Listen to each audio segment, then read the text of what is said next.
Assalamualaikum warahmatullahi wabarakatuh. Selamat siang, salam sejahtera. Berjumpa lagi dengan saya, Susno Duaji, di channel podcast Susno Duaji. Ada beberapa berita yang sangat menarik ya minggu ini. Selain Panji Gumilang, adalah berita tentang Roky Gerung. Ya, ini top. Roky Gerung yang dituduh menghina dan merendahkan martabat Pak Jokowi atau Presiden Republik Indonesia. Nah, pertanyaan yang besar adalah apakah bisa dihukum? Karena apa? Katanya menimbulkan kegaduhan di sana sini, menimbulkan keresahan dan lain-lain. Bahkan sampai unjuk rasa minta Roky Gerung ditangkap dan dihukum. Pertanyaannya apa bisa? Nah, gitu saja. Negara Indonesia ya negara hukum. Kita semuanya harus menghormati hukum, punya kedudukan yang sama di depan hukum. Dan ingat, ada ajas hukum yang mengatakan sesuatu perbuatan yang bisa dihukum adalah harus ada peraturan terlebih dahulu daripada undang-undang itu. Dalam bahasa kerennya adalah nullum delictum nola puna sine prope. Nggak ada sesuatu yang bisa dihukum kalau nggak ada aturannya. Mari kita lihat Roky Gerung. Dia menghina pribadi atau menghina jabatan presiden.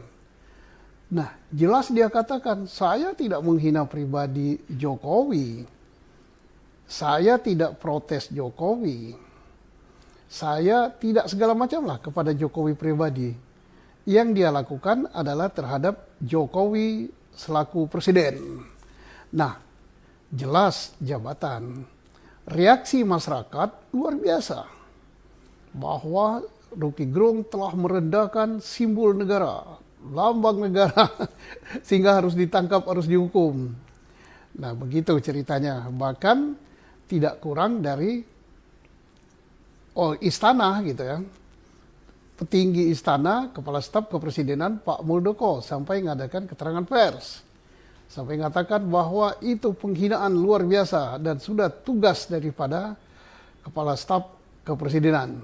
Dan minta aparat supaya memprosesnya. Pertanyaannya bisa nggak diproses? Mari kita lihat. Akan diproses dengan apa? Penghinaan atau merendahkan martabat atau apalah namanya sejenis itu terhadap Presiden Republik Indonesia. Nggak ada aturannya. Dulu ada, masuk pasal 300 sekian lah, 316 apa berapa. Sekarang nggak ada. Pasal itu udah dicabut oleh MK. Terus mau dihukum pakai apa kalau nggak ada undang-undangnya? Jadi jelas tidak bisa ya. Sudah gugur itu. Oke, ditarik. Wah itu pribadi, menghina pribadi presiden. Nah, ada dua pertanyaan. Roky Gerung mengatakan saya tidak menghina Pak Jokowi selaku pribadi. Saya menghina presiden, bukan menghina, tapi saya protes. Saya koreksi terhadap presiden. Oke lah, itu alasan Roky Gerung. Tetapi bagaimanapun juga pribadi Jokowi. Tapi sudah gugur. Kenapa? Delik itu adalah delik aduan. Harus Pak Jokowi sendiri yang ngadu. Bukan delik laporan, dia ngadu. Nggak boleh orang lain. Dan Jokowi udah jelas mengatakan, itu masalah kecil lah. Nggak saya urusi, yang penting saya kerja. Berarti udah selesai. Nah, timbullah banyak yang kepanasan. Entah kepanasan panas benar, entah kepanasan ingin cari apalah kepada presiden gitu kan. Tapi jelas tidak bisa dihukum lah gitu kan. Tapi ada juga yang, bisa itu dihukum. Itu sudah meresahkan, sudah begini. Itu kan tafsir. Hukum itu nggak bisa main tafsir gitu. Nanti dikira kriminalisasi. Tapi ada juga yang nggak puas. Kan bisa dijerat dengan undang-undang ITE. Itu kan undang-undang keranjang sampah. Nanti pasti reaksi orang kalau dipakai undang-undang itu adalah mencari-cari dan kriminalisasi. Ya malulah negara gitu. Dan dengan kejadian ini siapa sih yang makin terangkat namanya? Ya jelas Pak Jokowi, pamor Pak Jokowi semakin naik, namanya semakin baik sebagai negarawan dan sebagai presiden yang tidak tebal telinga akan kritik, tidak tipis telinga akan kritik. Dia nerima kritik, bagus, jadi nama Pak Jokowi terangkat. Yang kedua yang dapat panggung siapa? Ya Rocky Gerung.